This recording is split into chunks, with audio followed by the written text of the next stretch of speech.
talk about the Balance Active and why it's different, how it's different, and how it can benefit therapists and patients who are using it. Okay, so I think the first thing to say is it's not manual handling equipment. We know from the conversations that we've had over the last couple of weeks that as therapists, and particularly therapists working in community settings, we are quite pragmatic about what we use in order to enable people to get into a standing position.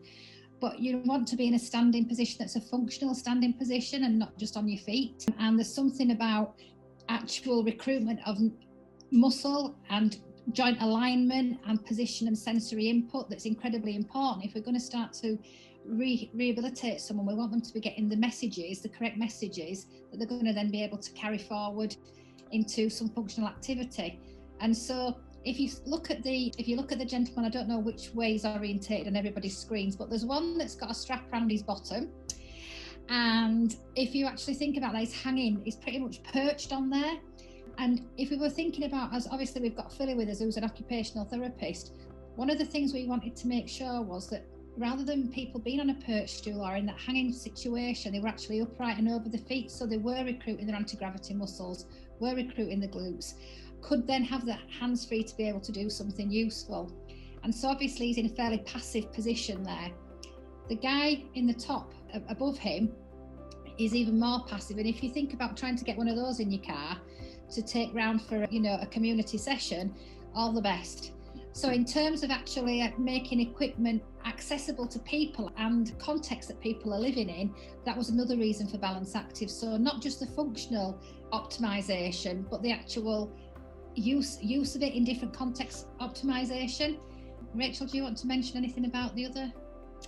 I think the thing with Balance Active and retraining of balance is a skill. Yeah. And it's a skill where you're having to integrate huge amounts of sensory input in order to get the motor output. And part of the reason we designed Balance Active was to make sure it was active. Yeah. The clue's in the name. And the pieces of equipment on here, they don't engender active standing. They're very passive pieces of kit. So the two bits of equipment, like the rotor stand, for example, on the right, although somebody can be got up into a reasonably-ish standing position with the weight over their feet, because they are slightly forward leaning, it's still really passive, because if you look at the size of the knee block, for example, on both of those pieces of equipment, it's a huge knee block that extends quite a long way down the leg, but also around the knee. Now, the beauty of Balance Active is it allows for lateral shifting, lateral weight transfers, and all the evidence around things like lateral weight shifts being really important in helping somebody retrain and regain balance for gait. And if you like, pieces of equipment won't really allow for that, whereas Balance Active, because of the way it's designed, will allow for that. So. And it'll also allow you to position your feet in different, obviously you can alter the base of support in terms of stride standing or tandem standing, single leg standing, which you're not going to get that opportunity with the other pieces of equipment. So Balance Active is the key bit about that and not the passive stuff. And the guy who's pushing up on the parallel bars there, or the chair raise, that's, in terms of, if we were thinking about what Rachel said, skill acquisition, if we're looking at practice and part of whole, that's actually not a great critical components of a sit to stand.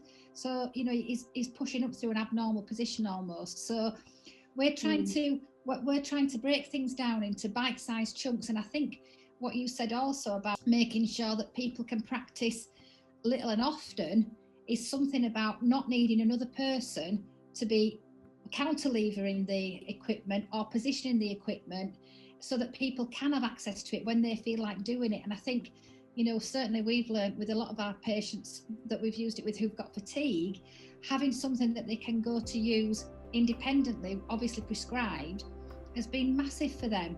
So they've not had to think, they've not had to wait for people to come 3 times a week. They can do it when they feel like it. So it fits in brilliantly with their pacing and diaries and their, managing their fatigue. So it's, for all it looks in its simplest way similar, it really is very different. And I think we just welcome the opportunity to have that conversation to make people think, actually, am I optimally treating this person, or could using Balance Active get them in that better position to be practicing more frequently the part to get to the whole? Yeah, and I think for myself, and I don't know if Philly wants to chip in at all, is with the rotor stand and the return, you know, you're forever trying to get people to not pull up to stand.